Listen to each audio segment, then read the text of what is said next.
We'll try it again. Good evening. Welcome to Truth Seekers. I'm Mike Fishkin. Seated next to me is Jay Saylor.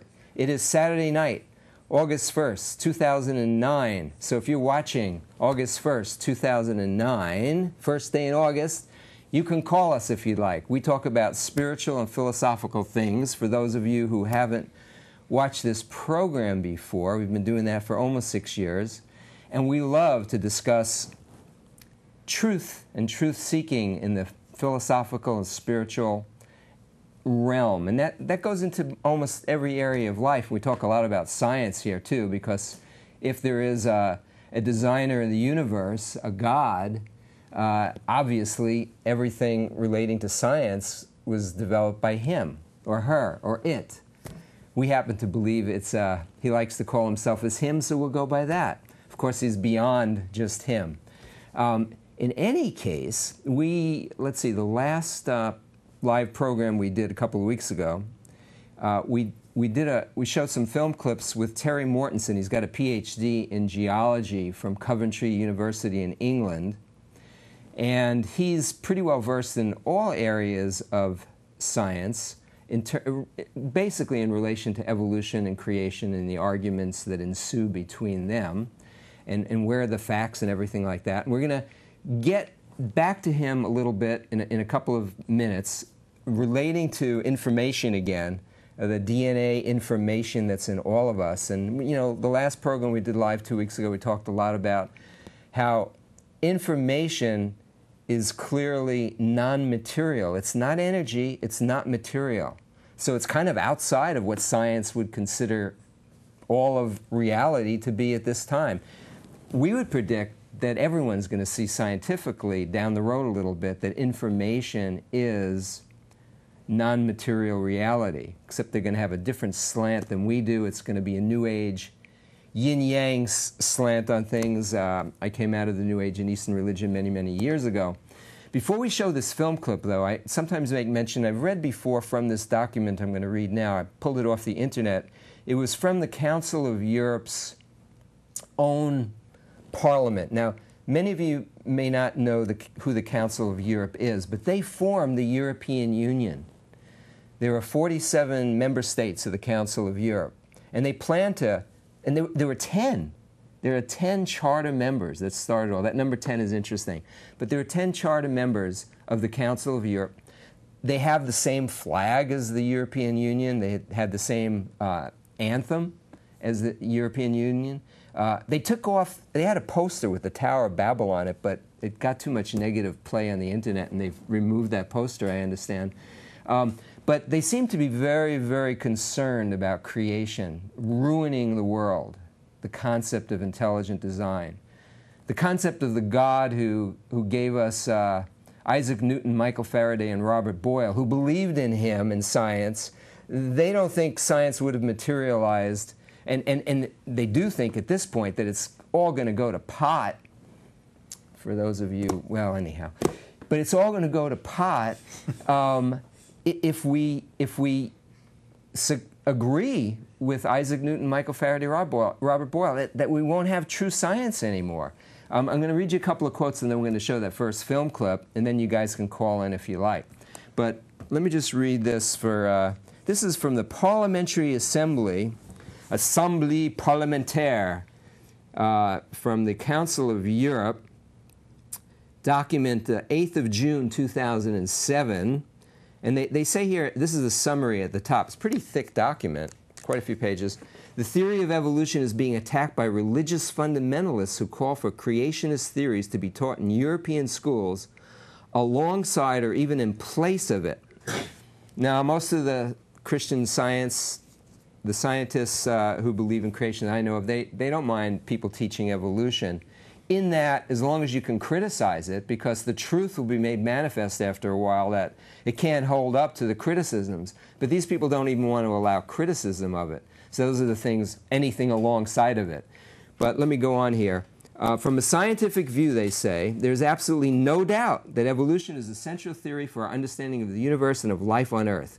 Creationism in any of its forms, such as intelligent design, is not based on facts, does not use any scientific reasoning, and its contents are pathetically inadequate for science classes. The Assembly calls on education authorities in member states, that's 47 states in Europe, to promote scientific knowledge and the teaching of evolution, to oppose firmly any attempts at teaching creationism as a scientific discipline. I'll read a couple of other things from here, but I want to read one other which kind of hit me. Of course, they think this is going to ruin the minds of children, and it will be outlawed eventually because it's going to be child abuse to talk about creationism and a God who designed it all. But I just want to read this one last little paragraph. They say here, our modern world is based on a long history of which the development of science and technology forms an important part.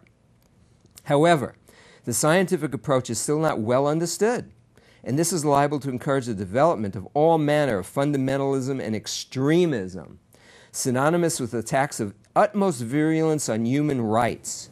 The rejection of all science is definitely one of the most serious threats to human rights and civic rights. Now, they jump from evolution being basically a bad thing to it destroying all of science, creationism, intelligent design. That's going to destroy all of science.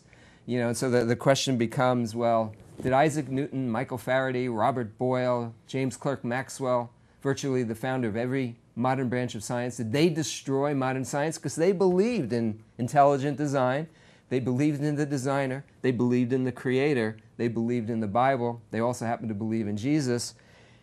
Is that going to destroy science? They came up with virtually everything. They laid the whole foundation of science as we know it. Yet these people would have you think, hey, Chicken Little, the roof's fallen in. The world is going to be totally destroyed if people believe that we were designed by a creator and that the information in us didn't come about through natural, spontaneous means over millions and millions of years. Anyhow, Jay, that got me wound up this week, so we're going to see more of it. We're going to see it coming to this country, too. They can't understand in Europe how America could have so many people that still have this viewpoint. That it's pretty much been squashed out of Europe to a great extent, but it's coming back, and they're real concerned. And it's not only coming back among Christians, but there are these Muslim teachers of science who also agree that, hey, there's a designer. We happen to agree with them on that. Absolutely, there's a designer. And the evidence points to it. And they've been spreading that information among the Muslim schools in Europe. In one country, I think it was France, they actually went in and confiscated the creationist books that this Muslim teacher had sent in on science.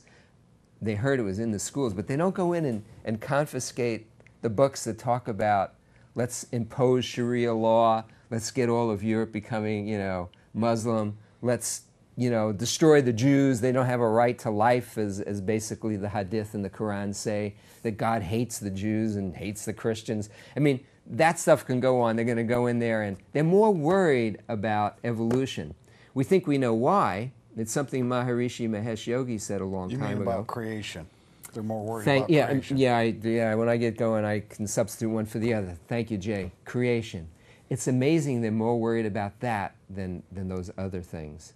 And they think that's profound in itself, Mike. It is. Well, it's amazing. It's just a distortion. God in the Bible says in the latter days, truth will be fallen in the streets. God is so poetic. And he says they're going to call what is good evil, and what is evil good. Well, that sounds exactly what we're talking about right now.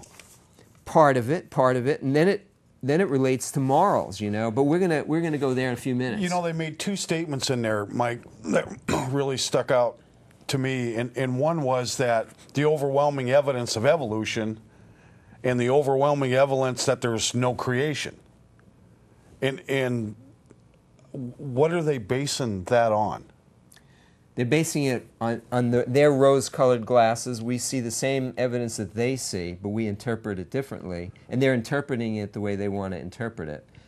We don't think it's an accurate interpretation, but as the movie Expel talks about, it should certainly be allowed in academia to question evolution where you think it doesn't fit the facts of reality as we see it. But they don't even want to allow that in most school systems.